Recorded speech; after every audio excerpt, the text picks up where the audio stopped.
যে কানুন, তাতে আমাদের নারীদেরকে সুরক্ষা করতে পারে নাই, বরং আমার নারীরা সবচেয়ে বেশি ধর্ষিতা হচ্ছে, ইফতিজির শিকার হচ্ছে। আমার মা বোনরা সবচেয়ে বেশি আজকে বিবাহ বন্ধনে বিচ্ছেদ ঘটাচ্ছে। আজকে আমাদের সমস্ত মা বোনরা অধিকাংশ মা বোনরা এসিকে দগ্ধ হচ্ছে। আজকে দেখা যায় আমার ওই তিন্নি ফিন্নি সহ বহুত মা বোনেরা জেলের মধ্যে ধুকে মরছে। ইসলাম এমন সুরক্ষা গ্রহণ করবে, আমার একটা মা বোনের ইজ্জত হানি হবে বলে আমি মনে করি না। এবং আমার প্রত্যেকটা মা বোনের অধিকার, তাদের শিক্ষা, চিকিৎসা, তাদের বাসস্থান। এমন অনেকে মনে করে, যেমন একজনে বলেছে যদি আমরা ক্ষমতায় যাই তাহলে 8 ঘন্টা থেকে 5 ঘন্টা কমিয়ে আমরা তাদেরকে বেতন বাড়িয়ে দেবো। আমাকে প্রশ্ন করছে আপনারা কি করবেন? আমি বললাম আমি 8 ঘন্টা 5 ঘন্টা দূরের কথা, আমি এমন ব্যবস্থা করবো যে কোনো নারীকে চাকরি না করতে হয়, যদি প্রয়োজন না হয়।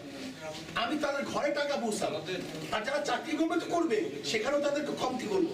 কিন্তু আমি এমন ব্যবস্থা করবো যেন আমার মা বোনের একজন মা বোন না খেয়ে না থাকে, সবাই যেন ভরপুর খেতে পারে, ভরপুর পরিধান করতে পারে, সুখে স্বাচ্ছন্দ্যে জীবন যাপন করতে পারে, এরকম ব্যবস্থা করবে ইনশাআল্লাহ যদি আল্লাহ।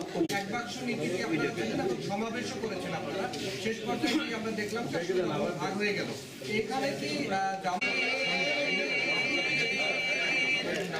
ভাইয়া তোমারটা নাম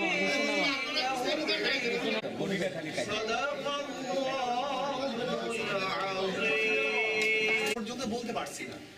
আমি বলতে পারবো যখন প্রচারণা শুরু হবে তখন সমতা আছে কি নাই, তখন ব্যাপারটা স্পষ্ট হবে। এখন স্পষ্ট হচ্ছে না। আপনারা একটু যদি আমাদেরকে সহযোগিতা না করেন তাহলে আমরা আলহামদুলিল্লাহ আমাদের এই প্রোগ্রামের শুরুতেই রয়েছে পবিত্র কালামের পাঠ তেলাওয়াত। দেখেন, আমি কার ব্যর্থতা এবং কি ব্যর্থ না এই বিষয়ে তো আমি আগেই বলেছি যে